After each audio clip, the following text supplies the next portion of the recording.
Agora, Mauro, saiu uma notícia no jornal O Globo que tá aí bombando, é até a capa aqui do nosso programa de hoje.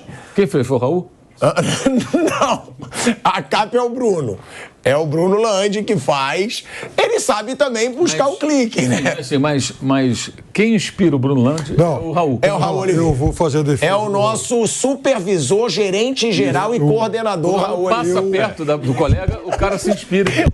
Uma boa chamada. Eu sou testemunha do momento em que o Raul chegou aqui à Jovem Pan hoje. Então não teria dado tempo. A não ser que, por alguma inspiração divina e tal, fala, pô, o Raul, se estivesse no meu lugar, faria isso. Aí é possível. Aí sim, é possível. É possível. Ó, o Flamengo, de acordo com o jornal O Globo, tá? É a matéria, acho que é o Diogo Dantas, do jornal O Globo, o Flamengo já admite, de acordo com a matéria, tá? Deixando claro aqui para quem tá assistindo ao programa, que o Flamengo já admite vender Gabigol, que passa por fritura no clube. Eu vou até ler a matéria para ser bem detalhista. Não, sim, mas eu já peguei aqui, então eu já vou ler aqui, ó. Porque, ó, eu vi, mas é que eu achava que você tinha resumido. Ó, diretoria entende que comportamento como reserva dá razão à decisão de não renovar. E aí diz, membros da alta cúpula da diretoria do Flamengo, ligados ao presidente Rodolfo Landim, já admitem internamente que querem lucrar com a venda de Gabigol até o meio do ano.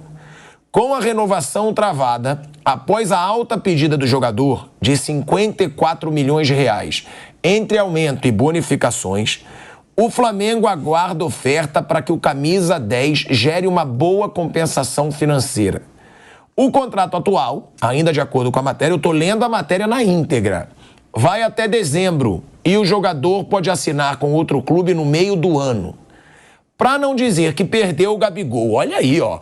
Para não dizer que perdeu o Gabigol para um rival, o Flamengo promove uma fritura interna. Ou seja, a matéria ainda quer revelar bastidores que estão fritando o Gabigol de propósito. O clube acredita que o comportamento do ídolo, enquanto está na reserva do Pedro, confirma a dificuldade de tê-lo no grupo, se não for protagonista, o que o técnico Tite já indicou que não será. O departamento de futebol, sobretudo na figura do vice Marcos Braz, ainda mantém discurso apaziguador e indica a possibilidade de se encontrar um caminho para ampliar a era Gabigol. O Corinthians, que manifestou interesse no atacante no começo da temporada, segue de olho e aguarda a movimentação do Flamengo para voltar à cena para uma nova proposta, uma nova ofensiva. Isso é o que diz a matéria, Mauro. Pelo que você tem de contatos na diretoria, você acha pertinente essa reportagem? Vamos lá, vamos voltar um pouco aqui no tempo. Primeiro, assim, um ponto que eu acho que é importante. Eu acho, na minha visão, os 17 milhões de euros que o Flamengo pagou à Inter, né, pelo Gabriel, eu acho que já se pagou. Ele já se pagou. Ele já deu retorno técnico, retorno não só com gols de decisão, não. Com o desempenho dele em 19, 20, 21, 22. 2 brasileiros, ele jogou muito bem. 2 Libertadores, jogou muito bem. Quando o Pedro foi artilheiro, ele também jogou muito bem. Agora, o ano passado para cá, aí que a coisa realmente virou. Então, acho que o dinheiro foi investido, ele já voltou para o Flamengo. Valeu, foi todo mundo saiu ganhando. A Inter recuperou o dinheiro que colocou na contratação, quando foi buscá-lo junto ao Santos, e ele deu retorno. Sem contar aquele que você não consegue medir, né? Que é a torcida, os jovens, as crianças que gostam dele e tudo mais, que de repente até muitos passaram a torcer pelo Flamengo em função da admiração que ele desperta na garotada. No ano passado, eu fui o primeiro a dar essa informação, da renovação do contrato que estava alinhavada e que teria aumento de salário e seria uma renovação por 4 anos com mais o ano de 2024, que ainda ia começar, totalizando 5 anos mais de contrato. Ou seja, teria esse ano, que ainda tem de contrato, mais 4. Iria até os 32. A gente trouxe essa informação aqui no Bate-Pronto, inclusive. E a reação foi, como eu já falei aqui outras vezes, a pior possível dentro da diretoria do Flamengo. Vou mais longe. Teve gente da diretoria que chegou a dizer para o Landim, se renovar nessas condições, eu estou fora. Ameaçou sair da diretoria. Eu não vou continuar, porque isso é um absurdo. Teve gente que chegou a dizer para o Landim, gente importante da diretoria dele. Isso é um absurdo. Porque você sabe muito bem, né, que tem um bloco do Marcos Braz, tem outro bloco, tem outro bloco, tem... Não é todo mundo pensando junto. Quando falar diretoria do Flamengo, não é um corpo único. Todo mundo unido. Não é bem assim, não. É um governo de coalizão, né, do Landim. Então, você tem diferentes correntes políticas ali, e gente que pensa, além da questão política, tem a questão da maneira como as pessoas encaram a gestão. Muita gente é contra o Marcos Braz, é contra a maneira como o Braz comanda o futebol. Que é uma coisa mais antiga, meio paternalista, brodagem com o jogador e tal. E tem muita gente que acha que tem que ser pão, queijo, que é o tal do profissionalismo. Funciona assim, ou não? Alguém acha que... A gente fala muito, né? Futebol europeu, não sei o quê. Alguém acha que no futebol... Você falou do Guardiola agora há pouco. O Guardiola, quando não dá, vai embora, cara. Se não está rendendo, siga seu caminho. Pode ser quem for. Qualquer um. Ninguém escapa. Ninguém está acima. Então, quando as pessoas pedem isso, elas têm que entender que um regime extremamente profissional, ele vai avaliar questões minimamente técnicas e profissionais. Então, existe sim quem seja radicalmente contra a renovação, nas bases que foi negociado inicialmente. Há uma forte oposição. O Landim, eu até cantei essa pedra e falei, vai travar no Landim, travou no Landim e não saiu mais. E o próprio Landim, pelo menos há alguns meses, não sei se mudou de ideia, acho difícil, porque não há motivo para tal, ele também achou que a renovação não fazia sentido, tanto que ele travou. Mas ele também não quer ficar marcado como o presidente que vendeu o Gabigol. Mas aí tem a preocupação, porra, foi eu que pedi o Gabigol, ele vai para um outro lugar. Aí vem um outro episódio. O ano passado ele veio muito mal, né? Aí o Gabigol termina o ano. Ele comete, na minha opinião, alguns deslizes. Não sei o que vocês pensam. Como, por exemplo, aquela entrevista... A final da Copa do Brasil são 2 erros. O beijinho do Dorival. Não tem que fazer isso, né? Segundo, ele sai do Morumbi, perdeu o título, aí dá uma entrevista na zona mista. Parece que nada aconteceu. Cara, você perdeu uma final, você tem que sair, cabeça baixa e tal, e respeitar o luto do torcedor. O torcedor tá espumando. No momento que tava o Flamengo, né? Que tava uma vergonha o Flamengo perdeu a última chance de ser campeão e valia a vaga na Libertadores. E assim, com todo respeito ao São Paulo, o Flamengo com um time muito mais caro que o São Paulo, com jogadores melhores, pô. Peraí. E perdeu, assim, jogando mal o jogo do Rio de Janeiro, que foi o erro do São Paulo de escalá-lo junto com o Pedro. Mas enfim. Aí ele falou, naturalmente, ainda reafirmou que faria de novo, que o Dorival... Tudo bem, então, outro erro.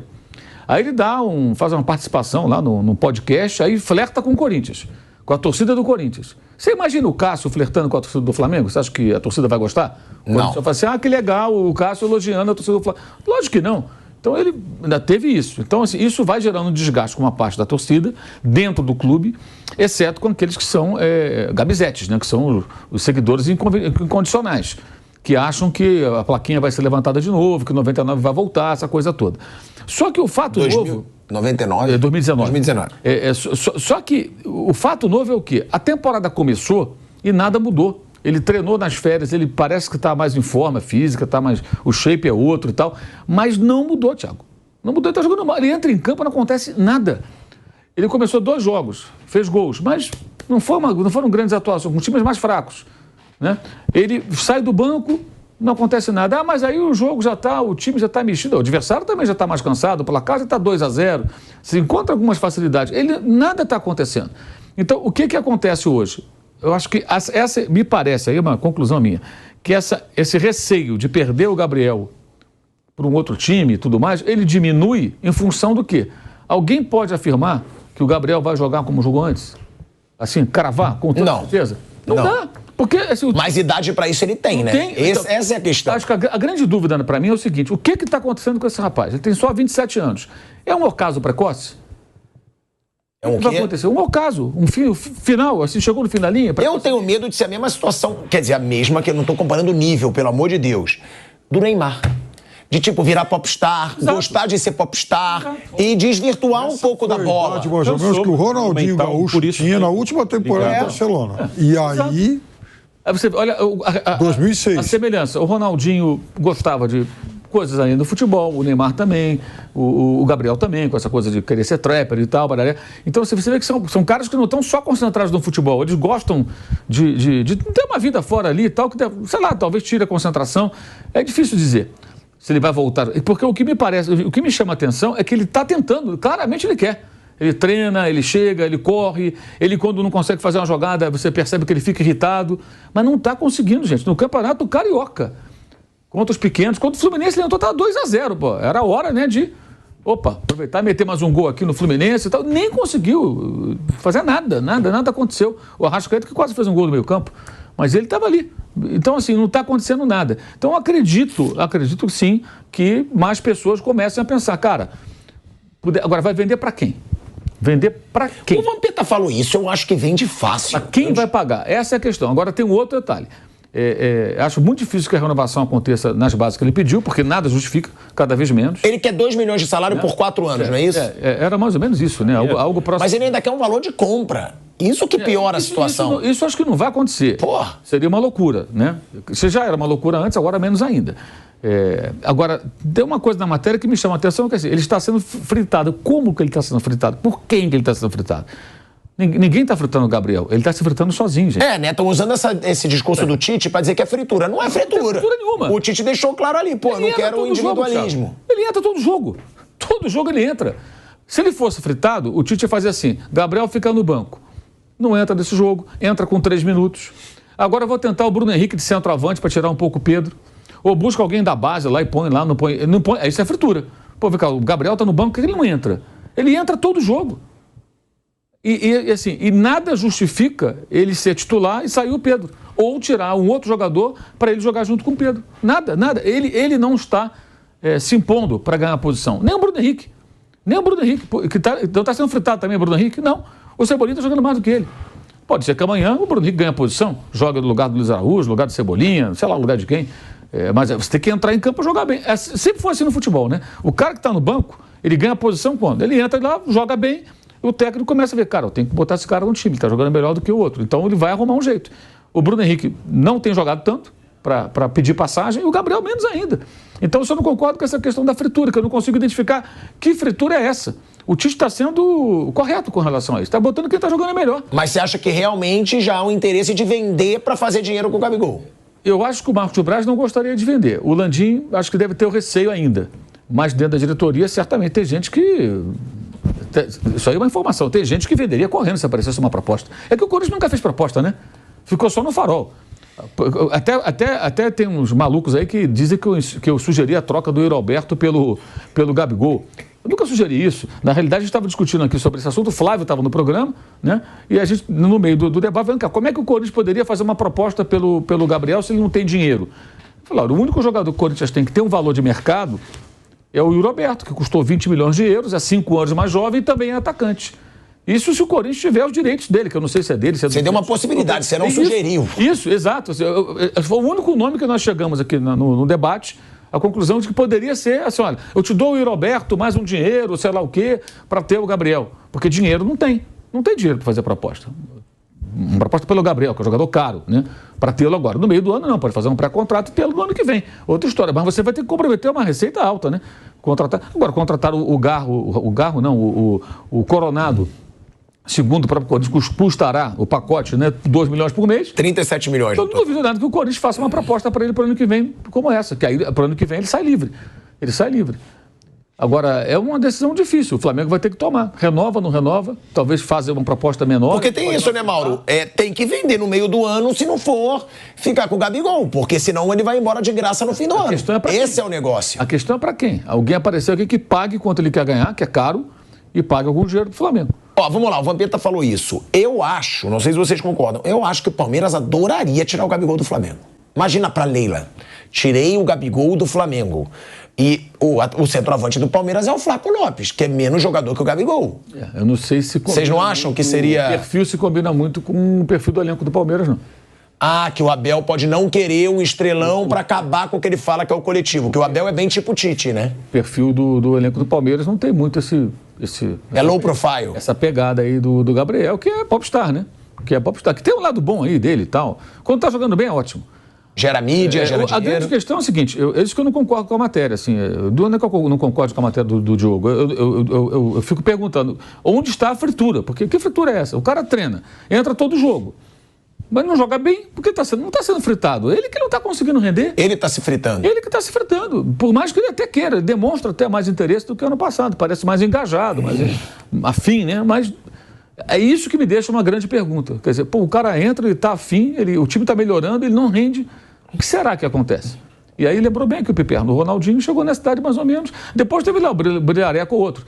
No Flamengo teve alguns momentos e tal. No Atlético Mineiro. Ele não foi mal no Flamengo, ele ganhou a bola de prata na época, como um dos melhores do Campeonato Brasileiro. Atlético Mineiro foi campeão da Libertadores. Foi campeão da Libertadores, mas também é aquilo, né? Teve problema, né, perto da final, lembra? Com o Cuca, depois contornaram, jogou, assim, vai levando, né? Não é aquela coisa de eu tenho um cara aqui jogando, não é como no Barcelona, que ele jogava e destruía, né? E era aplaudido no Bernabéu, era uma coisa absurda o que ele jogava. Já era aquele assim, vamos tirar, vamos ver o que dá para tirar. Era parecido com o Adriano no Flamengo. Como é que foi o Adriano no Flamengo? Foi campeão brasileiro. Foram 4 meses. Era notícia do jornal todo dia. O Adriano chegava segunda, não treinava. Até tem uma história boa, né? O Adriano não treinava segunda-feira, né? Quando tinha... O Marcos Braz era o vice de futebol. E aí eu me lembro de uma história que um jogador mais novo chega para um outro mais velho e fala assim, não dá, pô. Tem cabimento isso. O cara não treina segunda-feira, eu tenho que estar aqui, ele não está aqui. Aí o outro vira e fala assim, cara, o cara todo domingo tá dando bicho pra gente, tá dando tudo certo. Deixa quieto, vamos levando do jeito que tá. Cala a sua boca. Vamos ver o que acontece. Aí foi e ganhou um campeonato brasileiro que ninguém imaginava que o Flamengo pudesse ganhar. Com ele, o Petkovic jogando barbaridade. Tinha outros jogadores bons, tinha o Léo Moura, tinha o Juan. Até o Zé Roberto jogou bem. Jogando muito bem. O time não era ruim. Tinha o Ayrton jogando bem, tinha bons jogadores até. Ronaldo Angelim. O Bruno, que depois cometeu um crime, mas era um goleiro muito bom. Era o melhor goleiro do Brasil, então, né? Assim, o time tinha, mas se organizou de repente e ele era o ponto de desequilíbrio. Mas tinha ali algumas coisas, porque para ter o Adriano, cara, era daquele jeito. Se não fosse daquele jeito, não ia dar. E nem que aconteceu no ano passado, né? Convidaram o Adriano para comentar a Champions League lá em Istria. Não aconteceu. Você acha que ele vai? Mas desfilou na escola de samba. Gente, ele foi enredo da camisa verde aqui, né? Porque assim, o Adriano faz o que ele tem vontade, cara. Ele é assim, total. Se você chegar, Adriano, vamos fazer isso. Ele não tiver muito afim, não insista. Deixa que ele vai fazer o que ele tem vontade. Já era assim, mais ou menos, nessa... Mauro, eu já fui pra Roma. Eu tava na Globo na época, eu fui pra Roma. Ele falou, vem pra cá que a gente vai fazer uma entrevista maneira. Que eu falei, pô, o imperador no Coliseu, irmão. Vamos fazer... Vem pra cá. Ele sofreu uma lesão. Ele não falou. E eu fiquei lá em Roma. Eu falei, cara, e aí? Ele é assim. Eu vou fazer se eu quiser. Por isso que muita gente fala, vou fazer uma entrevista com o Adriano. Eu falei, não conte que ele vai, não. Porque se no dia ele não tiver afim, ele não vai. Ele pode estar fazendo qualquer coisa banal do dia a dia dele ali. Não é porque tem um outro compromisso importante. Então, assim, esses caras você tem que ir lidando. O Ronaldinho foi assim. Agora, se o Gabigol estivesse entregando, aí até alguém vai dizer, não, o Gabigol tem isso, tem comportamento, mas ele decide o jogo. Mas não está decidindo, gente. O Gabigol que decide jogos hoje é uma coisa imaginária. Agora, se vai voltar ou não sei. Eu, sinceramente, eu acho que é difícil afirmar. Vamos ver, o tempo vai dizer. E as coisas de ganhar o bicho, vocês vão lembrar, assim, o jogo que o Adriano não jogou contra o Corinthians, na penúltima rodada, que lá cortou o pé, sei lá o que aconteceu. Queimou numa lâmpada. Queimou. Quem cortou o pé foi o Arão, depois no outro lá contra o Inter, em 2020. Vocês lembram quem jogou no lugar dele? O Bruno Mezenga. Foi. Ele era o reserva do Adriano. Assim, com todo respeito ao Bruno Mezenga, mas é outro nível, né? Então tem muitos. Deixa o homem aí, vai. Deixa o homem que não tem outro melhor. Mas se tiver alguém, mais ou menos, aí dá problema. O Gabigol, no caso, sim, claro que são pessoas diferentes. Se ele não tá bem, tem o Pedro ali. Então, aí já é outro nível. Aí já não tem como. Então, eu acho que isso também é um problema, né? Se o reserva do Gabigol fosse um jogador como o próprio Bruno Mezenga, acho que a situação seria outra. Se fosse o Mateusão ainda. O Mateusão, mas é o Pedro, né? Aí não tem jeito. É verdade que hoje ele é o reserva do Pedro, né? E sim, não tem motivo nenhum para ser diferente. Sim. Não existe nenhum argumento... Até porque o Pedro entrou numa boa fase que ele também não estava. O Pedro agora faz gol todo jogo. Mas aí que tá o negócio, né? O Gabigol, ele já faz mais de um ano que ele não joga bem, que ele não tem uma boa sequência. E é óbvio que a gente, não sou profeta, não sei o que vai acontecer com a vida de ninguém, nem com a minha daqui, enfim, há 2 dias, mas, assim, é difícil você imaginar um jogador que inicia um ciclo como esse aí de queda, que não consegue mais se acertar por N razões, e que daqui a pouquinho você fala, bom, mas agora vai ser tudo diferente, agora ele vai se recuperar e vai ser aquele jogador que ele já foi um dia. Isso acho que tem uma chance maior de acontecer quando o jogador de fato ele muda de ambiente, ele muda de clube. Dentro do mesmo clube eu acho extremamente improvável. E eu acho que essa é uma variável que passa na cabeça de muita gente no Flamengo, porque é difícil lidar com essa questão. Porque ele é muito ídolo, né? Então, ele é muito ídolo, ele tem um contrato que vai vencer no fim do ano. Ele quer muito dinheiro, o clube obviamente não quer pagar muito dinheiro, mas o clube também sabe que existe a possibilidade que ele vai embora de graça daqui a pouco. Então, e aí? Quer dizer, vamos abrir mão dele, quer dizer, vamos correr o risco de perdê-lo de graça para um clube que pode ser, inclusive, um rival direto, porque eu não sei se ele vai. Se o próximo destino dele seria o Brasil, seria um clube de algum outro mercado. Então, ninguém sabe rigorosamente do que vai acontecer com o Gabigol. E é óbvio que o dirigente ele vai ser cobrado depois. Imagina como seria a cobrança para o Landim, para o Braz e tal. Se daqui um ano, por exemplo, enfim, o Gabigol aparece jogando no Vasco. É uma coisa improvável hoje. Mas se ele sair de graça, né, sei lá, numa dessa, alguma SAF resolve fazer algum tipo de loucura. Como é que o dirigente vai se comportar em relação a isso? Como que ele vai suportar esse tipo de pressão de cobrança? Então, claro que tudo isso também passa no imaginário do Cartola. E o jogador, eu acho que nesse momento ele fica numa situação muito cômoda, porque ele está hoje empregado em um grande clube, o clube com o maior orçamento do Brasil, ele é ídolo da torcida, cada vez que o titular jogar mal, alguém vai acabar se lembrando dele, e só a presença dele no grupo, e com o contrato por vencer, enfim, daqui a pouco, só isso já serve para gerar uma cobrança muito maior para o dirigente do que para ele. E é aquilo, né? Que a gente estava falando. Se for para ele não ficar, tem que vender. Não dá pra perder um jogador desse de graça. Que é o que a gente falou do Mbappé lá no Paris Saint-Germain. Sim. Não dá pro cara. Não tô comparando, que aí já vão falar, tá comparando o Gabigol com o Mbappé. Não, mas o Gabigol pro Brasil é muito dinheiro pro Flamengo. Não, imagina não dá pra perder um cara desse de graça. Em janeiro ele indo de graça pro Vasco. Pro Corinthians que seja, pro Palmeiras. O Corinthians, enfim, o Corinthians é um pouco mesmo. Bom, enfim, o Corinthians quer contratar. Ué, mas o próprio Mauro falou que foi uma mancada dele ficar flertando com o Corinthians. Ele flertou. Falou que respeita muito, que a torcida. Então, isso acontece porque ele está no melhor dos mundos.